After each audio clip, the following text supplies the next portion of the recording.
Selamat siang, salam sejahtera buat kita semuanya. Yang saya hormati Ibu Kepala Sekolah, yang saya hormati Bapak Ibu Guru serta staf tata usaha SMP Negeri 2 Pasar Tobing.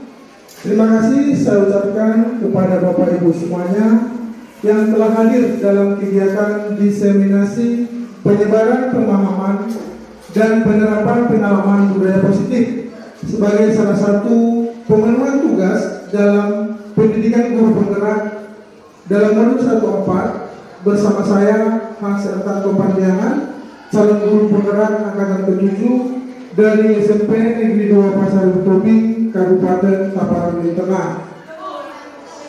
Sebelum kita mulai pemaparan materi pada siang hari ini, marilah kita berdoa menurut agama dan kepercayaan kita masing-masing. Berdoa dimulai.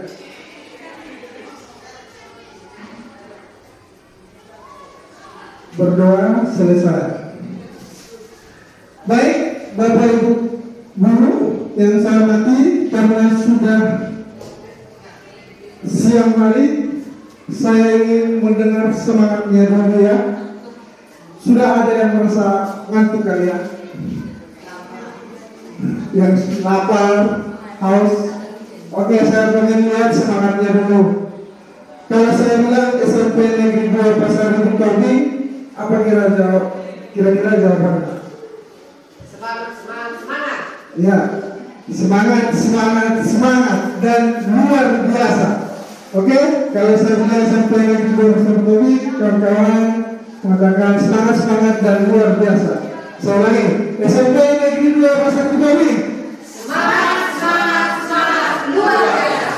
SMP Negeri 2 Pasar Tobing. Semangat, luar biasa. Baik, terima kasih. Tepuk tangan untuk kita semuanya.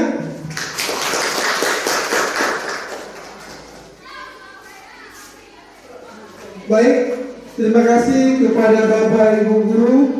Saya sangat bangga sekali berada di antara Bapak Ibu Guru di sini, karena saya tahu Bapak Ibu Guru rekan-rekan semuanya adalah guru-guru hebat yang berada di sekolah kita ini. Baik, pada kesempatan kali ini saya akan memaparkan sedikit materi tentang budaya positif. Tapi sebelumnya saya ingin bertanya sedikit kepada Bapak Ibu.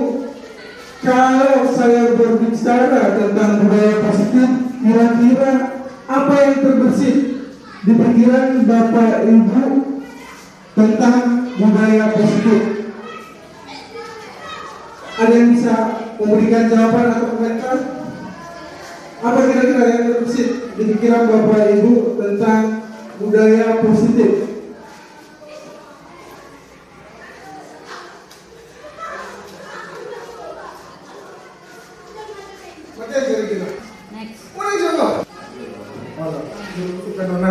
Oke, kali ini saya akan memaparkan sedikit materi tentang budaya positif. Tapi sebelumnya saya ingin bertanya sedikit kepada Bapak Ibu Guru. Kalau saya berbicara tentang budaya positif, kira-kira apa yang terbersit di benak Bapak Ibu semuanya? Ada yang bisa memberikan jawaban atau komentar? Ya, Pak Sarukso. Salam. Ya, salam, betul. Yang lain? Ya, Ibu Hawiana. Pergaulan, benar sekali. Ada yang lain? Yang sebelah sini dulu. Iya, Bu. Iya, betul sekali. Datang tepat waktu.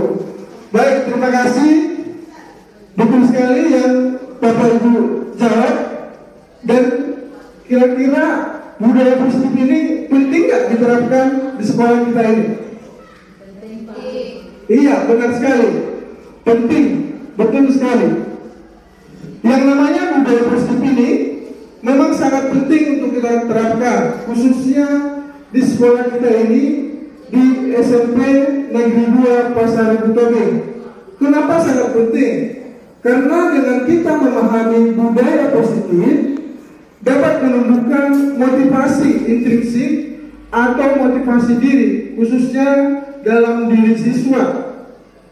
bukan hanya kita sebagai guru saja yang harus mengetahui dan memperdalam akan budaya positif ini, akan tetapi kita juga memiliki kewajiban untuk menyebarluaskan kepada seluruh warga sekolah, terutama kepada peserta didik, supaya mereka menjadi siswa yang bertanggung jawab, menjadi siswa yang memiliki budi pekerti luhur, dan juga tentunya menjadi siswa yang berakhlak mulia sesuai dengan motivasinya Ki Hajar Dewantara dan untuk mewujudkan profil pelajar Pancasila.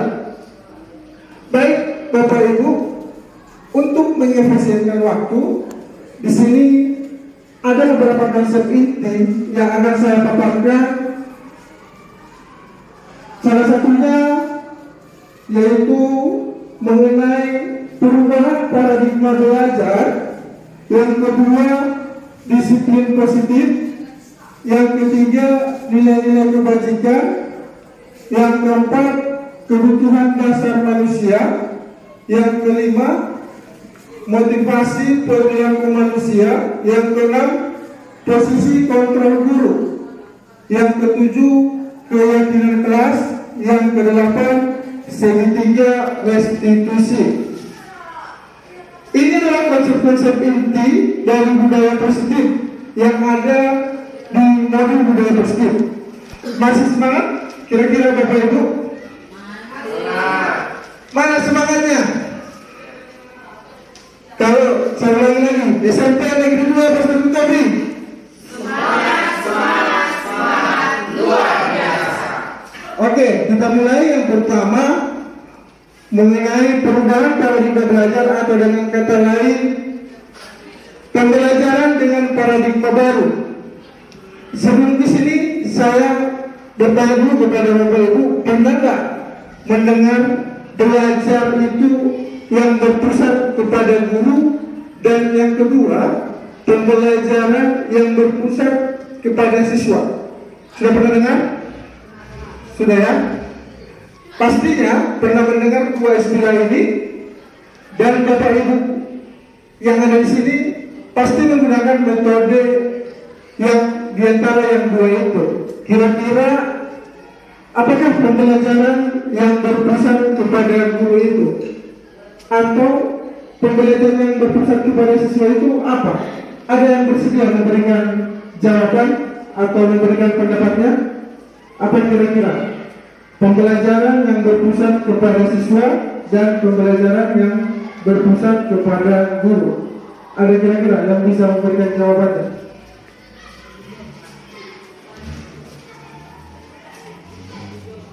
Ya, silakan Bu. Kalau pembelajaran yang berpusat kepada siswa, siswa lebih aktif dan lebih banyak kegiatannya dalam proses belajar mengajar. Kalau pembelajaran berpusat kepada guru, guru yang lebih aktif di dalam melaksanakan proses pembelajaran. Baik, betul sekali ya Bapak Ibu. Terima kasih. Jadi sekarang ini Bapak Ibu melakukan pembelajaran yang model yang mana? Yang berpusat kepada siswa atau yang berpusat kepada guru? Pastinya kita yang berada di SMP Negeri 2 Pasar Betawi ini pasti menggunakan metode pembelajaran yang berpusat kepada siswa. Dan yang sekarang ini Kak Jo.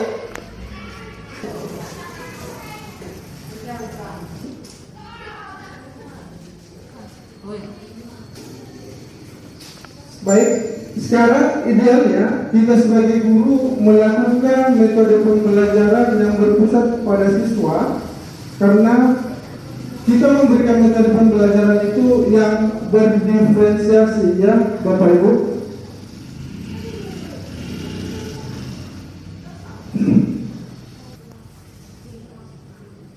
Jadi menggunakan prinsip berdiferensiasi itu seperti prinsip pembelajaran diferensiasi itu di sini pendidik belajar sesuai kebutuhannya. Artinya, Bapak Ibu, pembelajaran berdiferensiasi itu kita sebagai guru harus mengetahui kebutuhan peserta didik. Kalau kita memberikan pembelajaran hanya satu arah, misalnya serama atau mentransfer ilmu saja, kita tidak tahu kebutuhan peserta didik itu apa saja. Untuk dapat memenuhi kebutuhan peserta didik, maka pembelajaran yang kita lakukan yaitu pembelajaran yang berdiferensiasi atau pembelajaran yang berpusat kepada siswa. Karena ini merupakan salah satu pemikiran dari Bapak Ki Hajar Dewantara, bahwa pendidikan itu sifatnya menuntun, memberi contoh yang baik kepada siswa, dan pembelajaran harus berpihak kepada murid. Itu yang diinginkan atau dicita-citakan oleh Bapak Ki Hajar Dewantara, yaitu pendidikan yang berpusat kepada siswa, yang tujuannya adalah untuk membentuk profil pelajar Pancasila. Bapak Ibu sudah pernah dengar istilah profil pelajar Pancasila kan? Pastinya sudah. Di sini ada 6 dimensi. Di sini ada 6 dimensi tentang profil pelajar Pancasila. Yang pertama, beriman dan bertakwa kepada Tuhan Yang Maha Esa. Ini di sini mau dijelaskan bahwa anak-anak kita memiliki keimanan dan ketakwaan kepada Tuhan Yang Maha Esa yang sifatnya berakhlak mulia. Yang kedua, menjadi siswa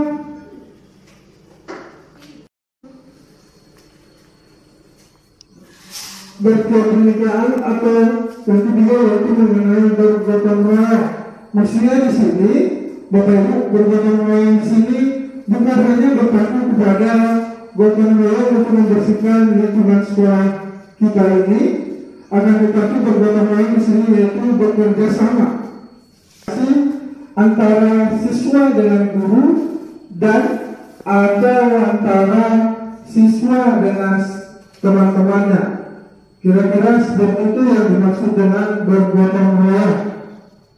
Dan profil yang keempat yaitu kreatif. Di sini diharapkan anak didik kita memiliki pemikiran-pemikiran yang kreatif. Yang kelima yaitu bernalar kritis atau berpikiran kritis. Dan yang terakhir yaitu mandiri. Nah, dari profil pelajar Pancasila ini diharapkan dapat terbentuk di setiap sekolah untuk peserta didik itu, di sekolah kita ini ataupun di sekolah yang lain, dengan harapan pembelajaran terjadi perubahan. Terjadi perubahan di sini maksudnya paradigma belajar itu yaitu pembelajaran yang berpusat kepada siswa, atau menggunakan pembelajaran yang berdiferensiasi.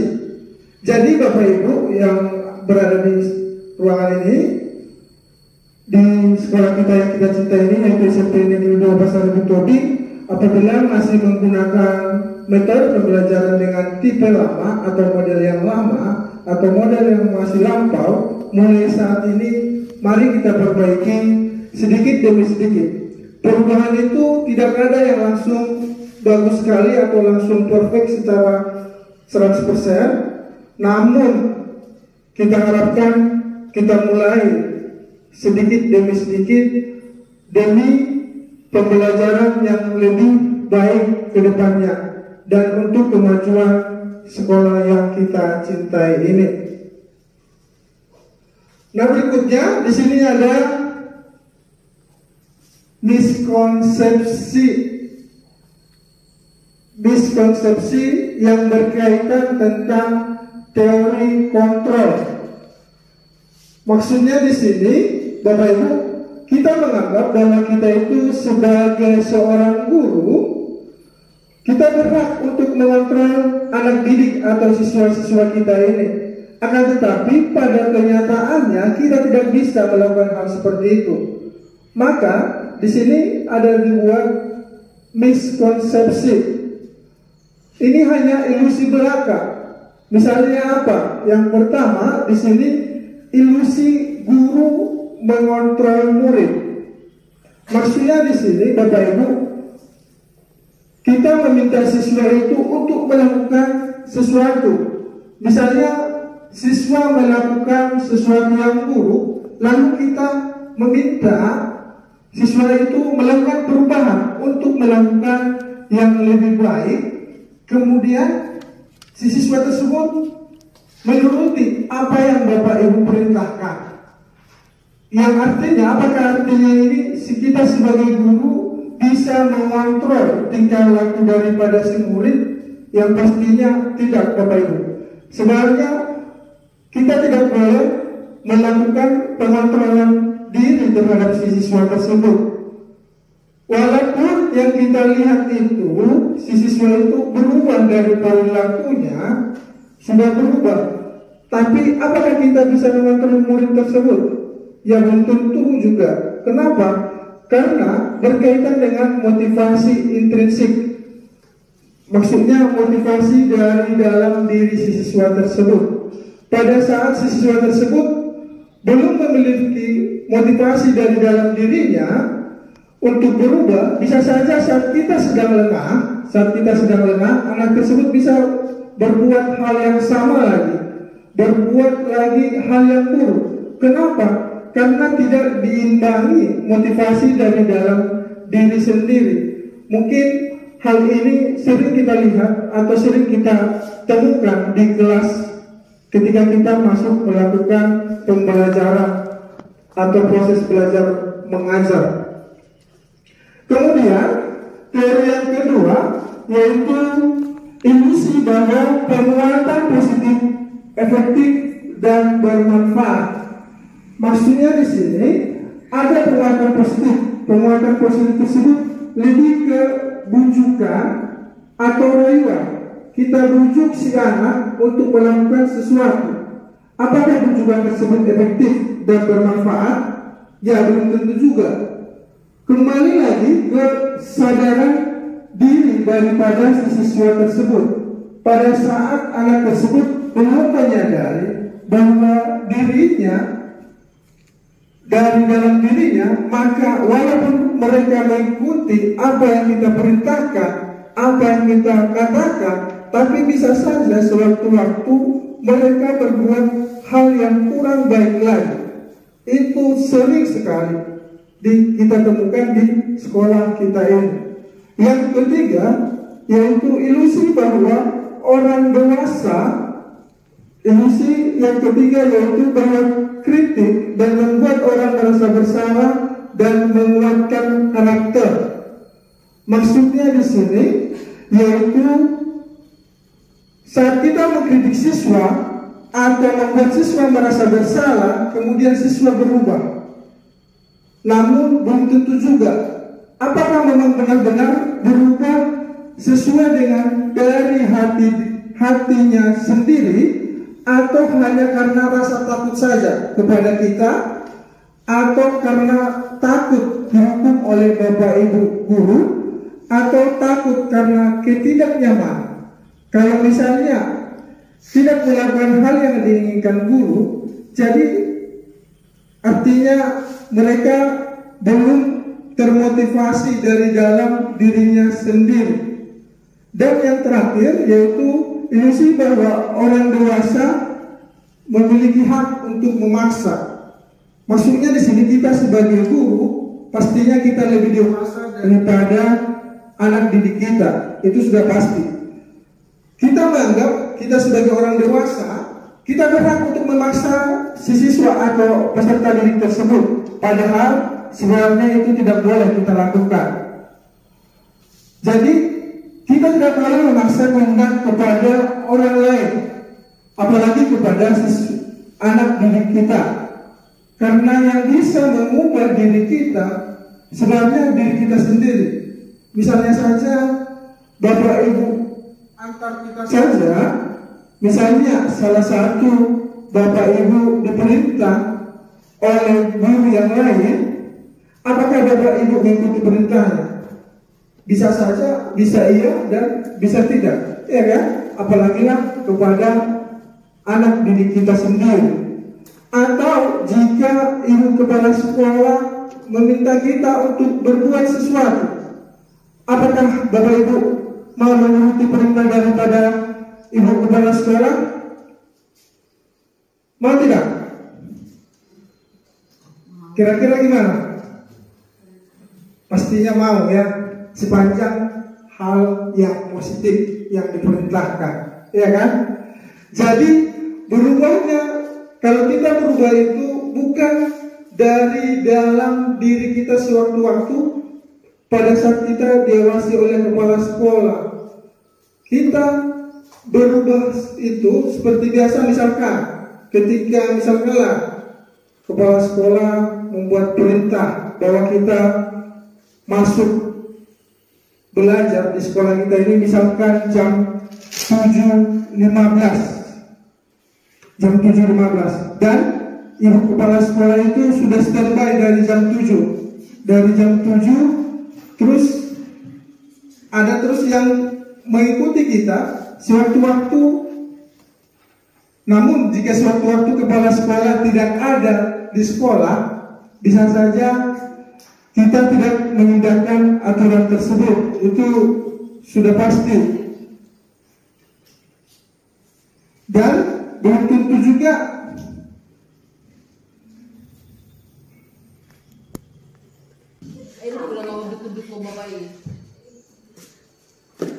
Oke, jadi perubahan itu tergantung daripada pribadi masing-masing, tergantung daripada motivasinya. Pada saat motivasi itu dari dalam diri kita itu kuat, maka tanpa ada yang memantau pun pasti kita akan terperintah sendiri, atau pasti kita melakukan dengan sebaik-baiknya apa yang akan kita kerjakan ataupun apa yang akan kita laksanakan. Baik, berikutnya berkaitan dengan teori kontrol, kita harus merubah paradigma kita ke pendekatan teori kontrol. Seperti apa kira-kira? Untuk yang pertama, di sini kita lihat di depan, mengubah paradigma stimulus respon ke pendekatan teori kontrol. Yang pertama, untuk stimulus respon, yaitu realitas atau kebutuhan kita sama. Sedangkan untuk teori kontrol, yaitu realitas untuk kebutuhan kita itu berbeda. Maksudnya di sini bahwa kita sebagai manusia, kita harus berpikir atau mindset kita itu, pola pikir kita itu bahwa setiap orang itu kita berpikir bahwa kebutuhannya sama. Padahal kebutuhan setiap orang itu berbeda-beda. Jadi setiap siswa walaupun berada dalam lokasi yang sama atau di dalam lokal yang sama, di dalam ruangan yang sama, pasti memiliki kebutuhan yang berbeda-beda dari satu anak dengan anak yang lain. Jadi kita harus berpikir kebutuhan manusia itu berbeda. Kemudian yang kedua, setiap orang melihat yang sama. Setiap orang melihat yang sama menurut stimulus respon. Sedangkan menurut teori kontrol, setiap orang itu memiliki gambaran yang berbeda. Kembali lagi ke yang pertama tadi, kebutuhan setiap orang itu berbeda, maka gambarannya juga berbeda. Gambaran seperti apa kira-kira? Keinginannya, harapannya ke depan seperti apa? Pasti berbeda-beda, tidak sama, atau kita tidak boleh samaratakan keinginan daripada masing-masing si peserta didik tersebut. Kemudian yang ketiga, kita mencoba mengubah orang agar berpandangan sama dengan kita. Itu menurut stimulus respon. Itu susah untuk mengubah orang lain sesuai dengan keinginan kita. Sedangkan kita harus berubah. Menurut teori kontrol itu, kita berusaha memahami pandangan orang lain tentang dunia. Jadi bukan berarti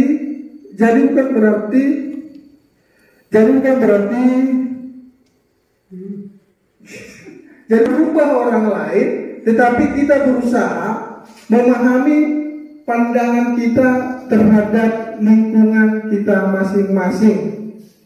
Kemudian yang berikutnya yaitu berperilaku buruk dilihat sebagai suatu kesalahan. Berperilaku buruk dilihat sebagai suatu kesalahan. Padahal seharusnya adalah semua perilaku itu memiliki tujuan. Jangan tiba-tiba kita memberi hukuman kepada siswa atau kepada anak tanpa kita mengetahui terlebih dahulu anak itu berperilaku buruk gara-gara apa. Kira-kira seperti itu. Alasannya apa? Jangan langsung tiba-tiba si anak diberi hukuman. Harusnya yang baik itu yaitu kita memberikan pemahaman atau perbuatan baik atau perbuatan buruk itu pasti memiliki alasan yang harus kita cari tahu dulu. Apa alasannya? Si anak itu melakukan perilaku yang baik ataupun perilaku yang buruk. Yang berikutnya yaitu orang lain bisa mengontrol saya menurut teori stimulus respon, yang seharusnya menurut teori kontrol harusnya Anda atau kita sendiri yang mengontrol diri kita sendiri. Jadi balik lagi ke motivasi diri. Tidak ada yang bisa mengontrol diri kita kecuali kita sendiri, bukan orang lain. Termasuk guru juga atau kita sendiri tidak bisa juga. Berikutnya yaitu saya bisa mengontrol orang lain menurut stimulus respon, sedangkan menurut teori kontrol Anda tidak bisa mengontrol orang lain. Balik lagi ke motivasi diri. Yang berikutnya yaitu pemaksaan ada pada saat bujukan gagal. Kita meminta, di sini maksudnya kita meminta pada siswa, kita membujuk siswa, ternyata tidak mau, berkali-kali diberi nasihat, akhirnya si siswa kita paksa, mau tidak mau, itu sebenarnya tidak diperbolehkan dalam dunia pendidikan. Sedangkan menurut teori menurut stimulus respon ada model berpikir menang-menang, sedangkan menang kalah. Sedangkan teori kontrolnya yaitu model berpikir menang-menang. Jadi Bapak Ibu sudah sering mendengar dalam bahasa Inggris yaitu win-win solution. Itu baru benar, yaitu menang-menang. Jadi tidak ada yang kalah. Kalaupun ada siswa yang berbuat kesalahan, jangan kita menganggap kita itu sebagai guru pasti menang seperti itu.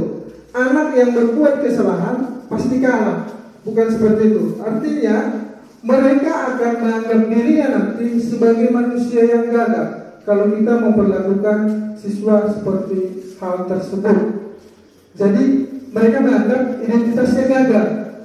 Jadi sampai kapanpun mereka akan mengingat hal tersebut dan akan terbawa menjadi karakter bahwa dia itu adalah orang yang terbaik ataupun orang yang gagal. Kira-kira seperti itu. Jadi seharusnya kita itu model berpikirnya menang-menang. Anak juga menang. Maksudnya adalah pada saat kita berkolaborasi atau berkomunikasi dengan anak, kemudian anak tersebut akan berusaha untuk bertanggung jawab terhadap kesalahan yang dia buat. Di samping dia bertanggung jawab akan kesalahannya, maka akan mencari solusinya sendiri. Dibantu oleh guru, maka anak tersebut tidak menganggap dirinya gagal. Dia malah mengakui dirinya adalah manusia yang bertanggung jawab. Jadi tidak ada yang kalah dalam hal ini. Udah ya, Bapak Ibu sampai di sini masih semangat kira-kira? Masih. Atau sudah lapar? Sudah.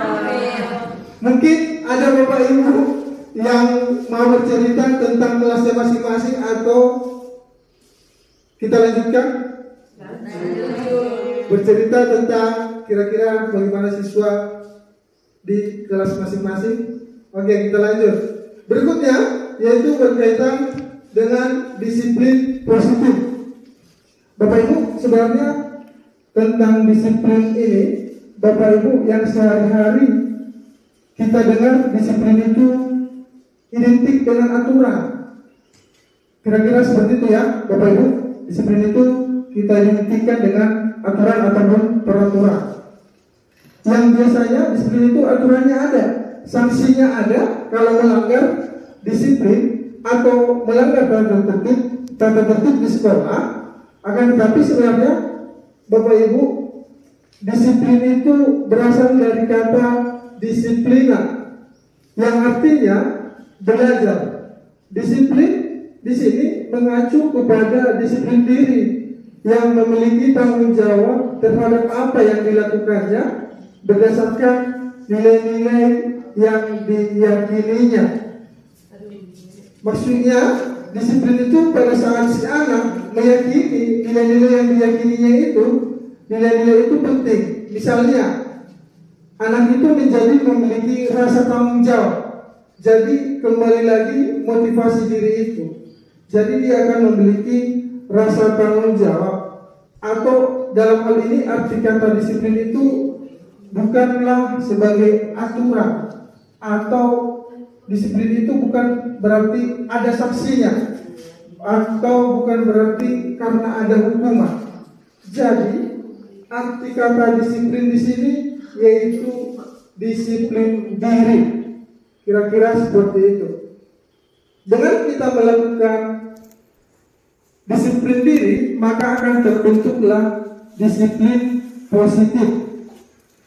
Disiplin positif merupakan salah satu penerapan disiplin yang bertujuan untuk menumbuhkan kesadaran serta memberdayakan peserta didik tanpa imbalan atau penghargaan atau reward ataupun ancaman atau hukuman.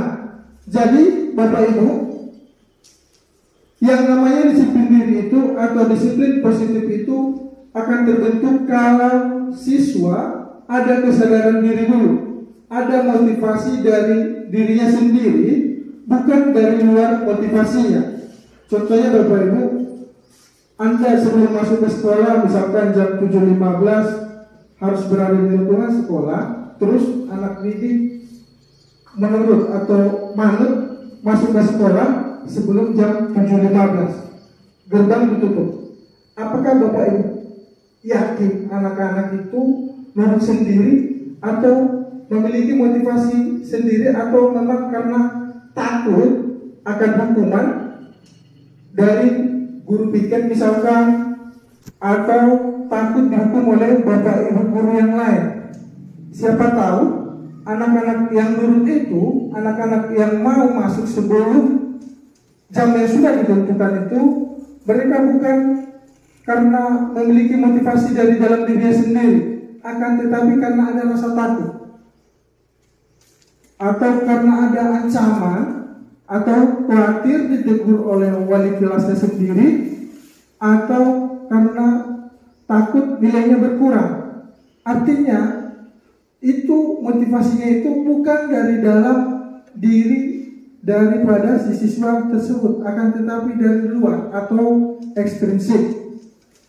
Jadi sebagai pendidik, tujuan kita adalah menciptakan peserta didik yang memiliki disiplin diri, sehingga mereka berperilaku yang mengacu kepada nilai-nilai kebajikan universal dan memiliki motivasi intrinsik dalam perubahan perilaku yang lebih baik.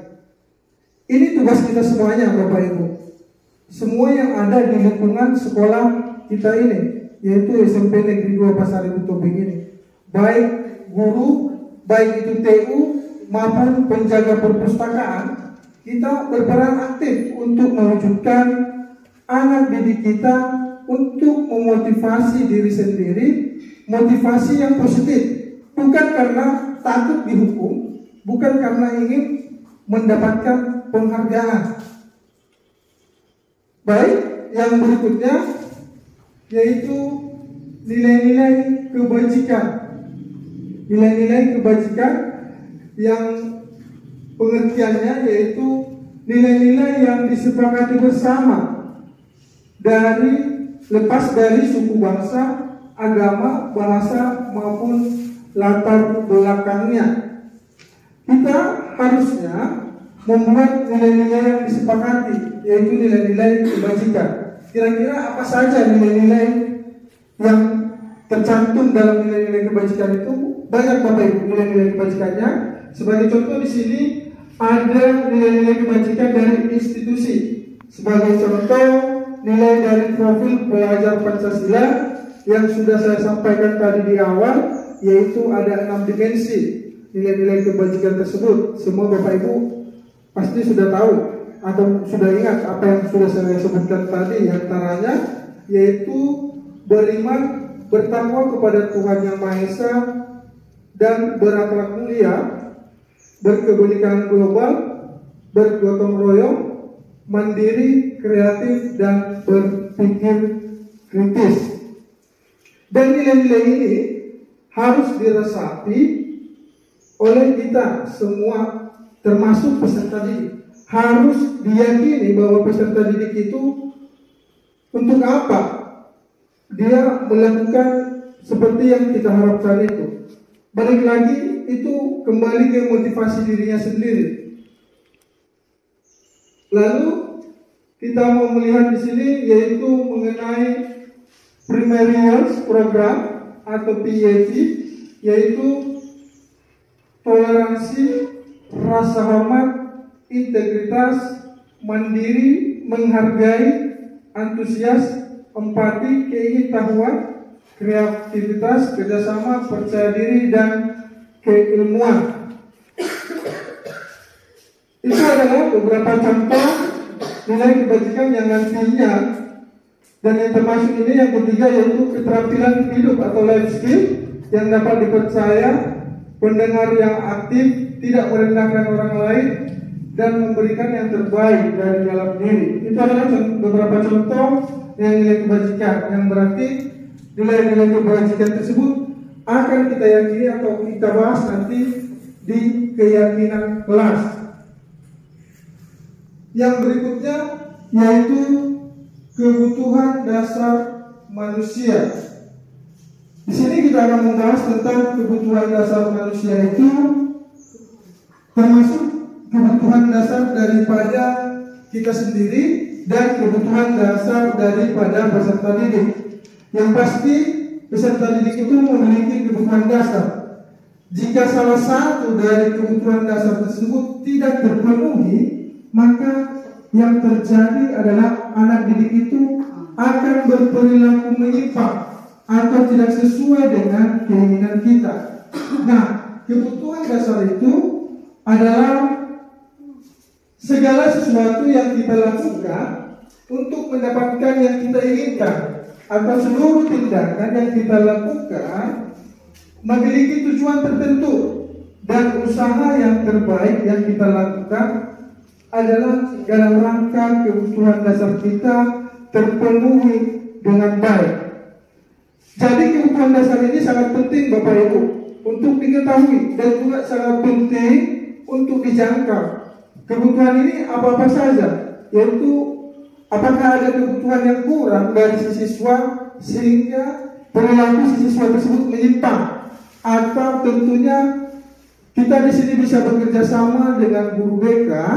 Dalam hal ini di sekolah kita ini yaitu Ibu Celina Manalu pasti lebih mengetahui lebih jauh tentang peserta didik tersebut. Ternyata ada 5 kebutuhan dasar manusia. Ada 5 kebutuhan dasar manusia. Di sini diantaranya yaitu bertahan hidup, dan yang kedua kasih sayang dan rasa diterima, yang ketiga penguasaan, yang keempat kebebasan, dan yang terakhir kesenangan. Dan jika salah satu dari 5 kebutuhan dasar ini tidak terpenuhi, di sini akan mengakibatkan terjadinya tindakan menyimpang. Kebutuhan dasar yang pertama itu mengenai bertahan hidup, diantaranya ada makanan, pakaian, tempat tinggal, keamanan, dan kesehatan. Apabila Bapak Ibu menemukan siswa, ketika kita mengajar, ada siswa yang malas, ngantuk, atau tidur-tiduran, jangan langsung diberi hukuman lari, ataupun kita kasih push up, tapi kita ajak ngobrol dulu. Kita ajak ngomong baik-baik, kenapa lemas, kenapa dia ngantuk. Siapa tahu kebutuhan dasar dari bertahan hidup ini, misalkan pakaiannya atau makanannya apa, karena dari rumah dia belum sarapan, atau karena dia hidupnya tidak misalkan tidak belum sarapan, belum minum susu, atau mungkin kesehatannya terganggu, atau dia kurang enak badan. Disitulah kita harus mengetahui kebutuhan dasar daripada siswa tersebut. Jadi jangan langsung kita memberikan hukuman kepada si anak tersebut apabila kita menemukan nanti ada si siswa yang melakukan hal seperti yang saya sebutkan tadi, atau melakukan hal-hal yang tidak sesuai dengan yang kita harapkan. Kemudian kebutuhan yang kedua yaitu kasih sayang dan rasa diterima. Di sini yaitu rasa diterima, diantaranya rasa diterima, diperdulikan, kerjasama, dan menjadi bagian dalam satu kelompok. Misalnya seperti ini, Bapak Ibu. Pada saat kita di kelas, ketika kita mengajar, biasanya kita membuat diskusi kelompok. Nah, ketika kita membuat diskusi kelompok, ada itu kira-kira misalkan dalam satu kelompok itu misalkan terdiri dari 5 orang, terus ada pasti mungkin ada 1 orang dari diantara yang 5 itu bekerja sendiri, tidak mau gabung dengan satu kelompoknya. Mungkin jika kita pernah menemukan seperti ini, terus kita harus cari tahu dulu. Siapa tahu dari kelima atau dari teman dari satu kelompoknya itu bukan teman dekatnya, sehingga si siswa yang satu itu merasa tersisihkan, merasa dia tidak diterima di kelompoknya tersebut. Jadi ketika Bapak Ibu menemukan hal seperti itu, ketika mereka belajar atau berdiskusi secara kelompok, kita harus benar-benar memperhatikan, jangan langsung kita memberikan misalkan hukuman ataupun teguran yang lain. Kemudian kebutuhan yang ketiga yaitu penguasaan. Penguasaan di sini yaitu berkaitan dengan harga diri, keinginan untuk dianggap, kemudian memimpin, berprestasi, diakui dan didengar. Pasti ada anak di dalam kelas yang ingin tampil atau pengen maju ke depan, pasti ada seperti itu. Artinya si anak tersebut sedang melakukan yang berkaitan dengan kebutuhan dasar penguasaan. Dia ingin didengar, pengen dihargai, dan mereka ingin jadi pemimpin di kelas itu. Kira-kira seperti itu. Jangan langsung ketika ada siswa yang pengen tampil sendiri, kita langsung kita tegur sehingga si siswa merasa minder sendiri dan tidak berani lagi untuk maju atau memberanikan diri. Kira-kira seperti itu. Kemudian kebutuhan dasar yang keempat yaitu kebebasan. Di sini berkaitan dengan mandiri, memiliki pilihan, mencoba hal baru, mampu mengendalikan arah dirinya. Nah, Bapak Ibu, mereka ingin kebebasan itu. Masih ingat gak gaya belajar atau gaya belajar apa saja yang pernah Bapak Ibu lihat atau Bapak Ibu dengar, atau gaya belajar yang sudah pernah Bapak Ibu terapkan? Ada yang bisa menyebutkan gaya belajar apa saja yang pernah diterapkan di dalam proses belajar mengajar? Kelompok. Terus ada yang lain?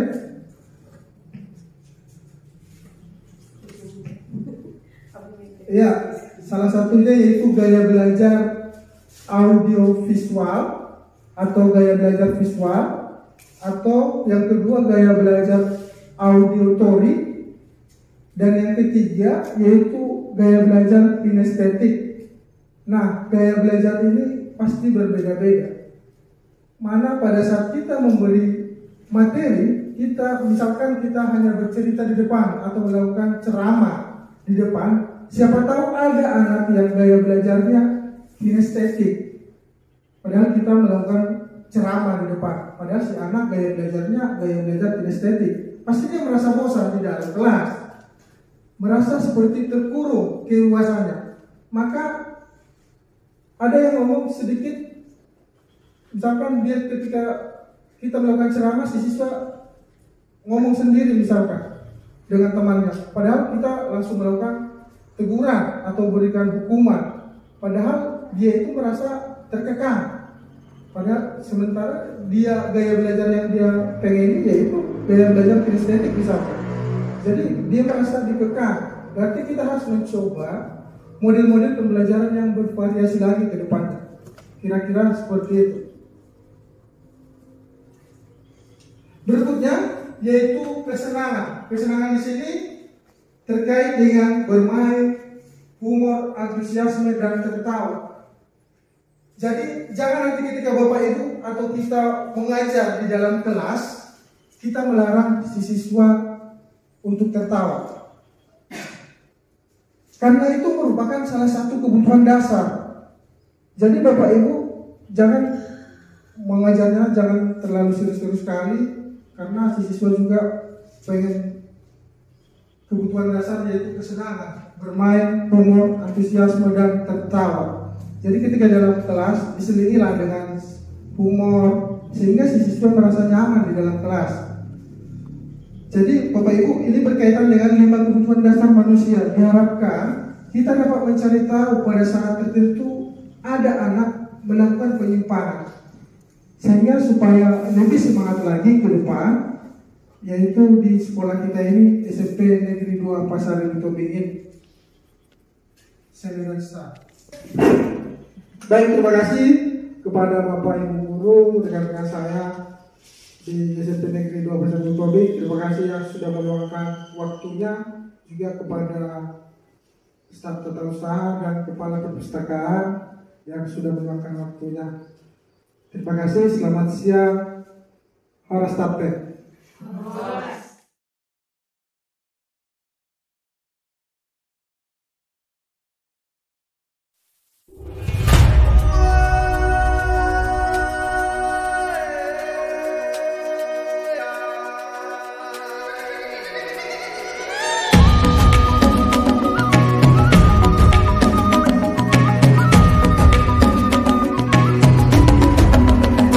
Bangun dan bukalah matamu,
saatnya meraih mimpimu.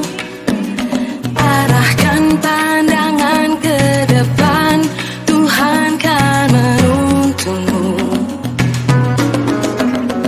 Sadarilah masa berganti, tantangan kan kita hadapi.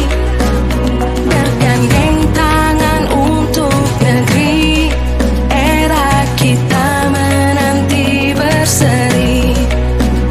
Kita belajar Pancasila, kita bernafas dalam sila-silanya.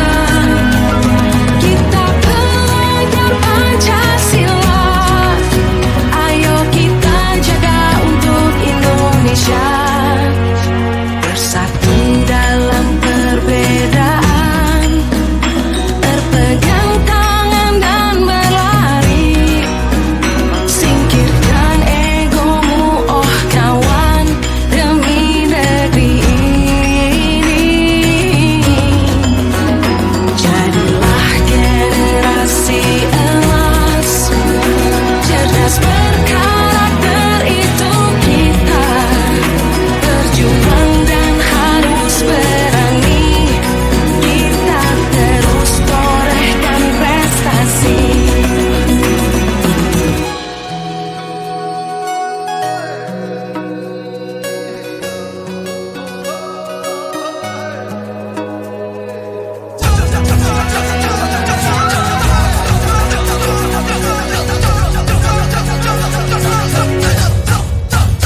Kita belajar Pancasila, kita bernafas.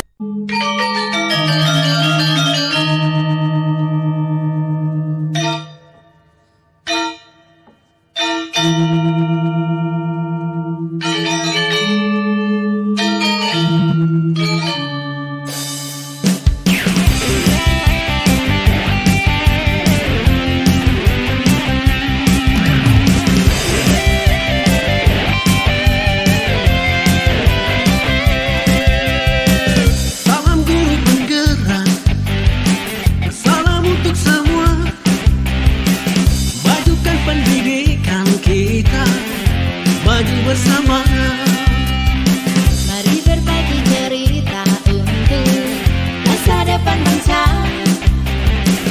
Program guru penggerak, ayo kita sukseskan. Selalu bersama, bergandengan tangan, sehati sejiwa, songsong masa depan. Salam guru penggerak, berinovasi dalam berkarya. Salam guru penggerak, kita ciptakan merdeka belajar. Salam guru penggerak, agen perubahan dalam pendidikan. Salam guru penggerak, lahirkan profil pelajar Pancasila.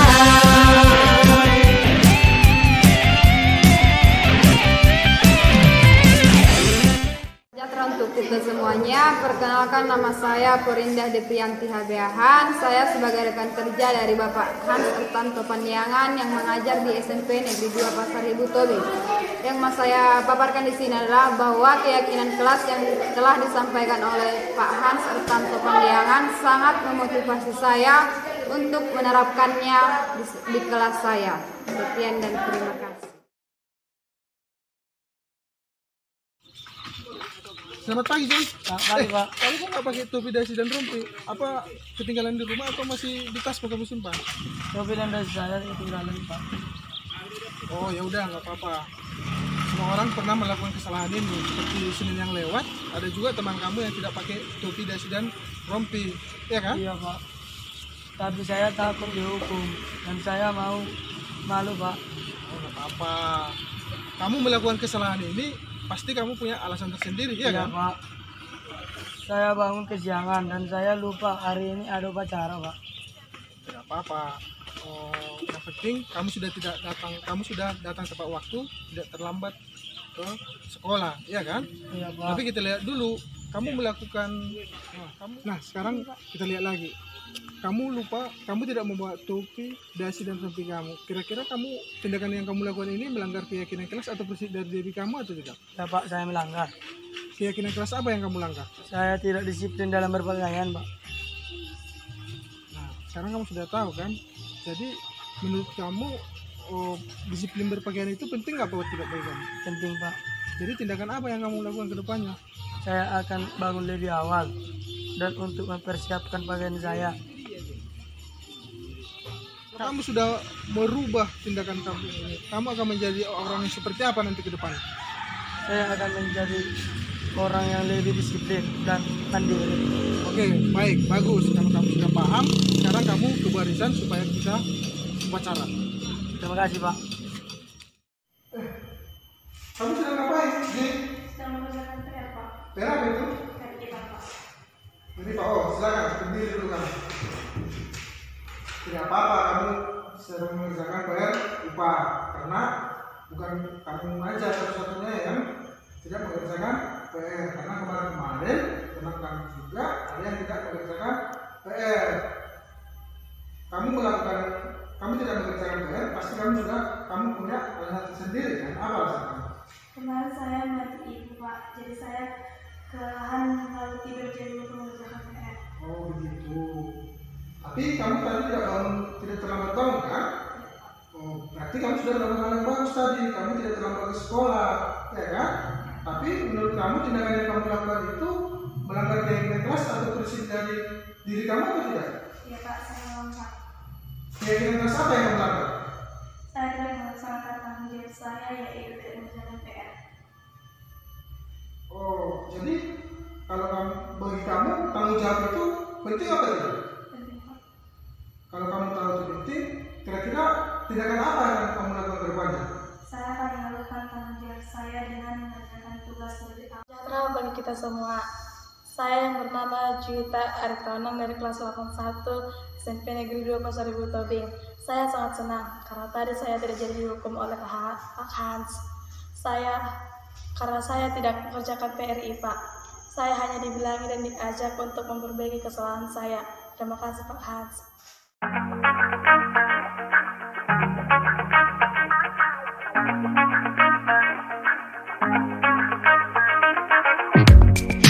Have the strangest feeling, don't know what to believe in.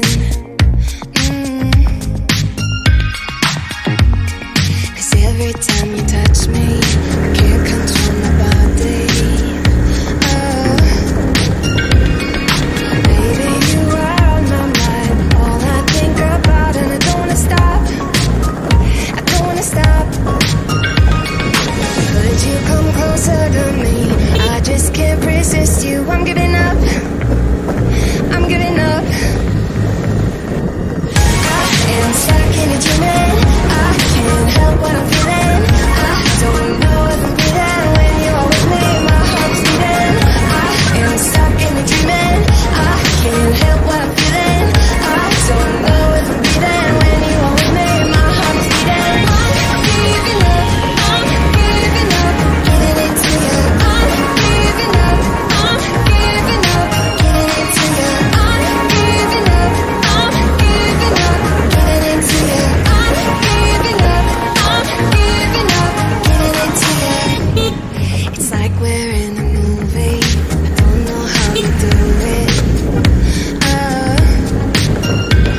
nang boy no ek posting no di bering na puna sa kareta no.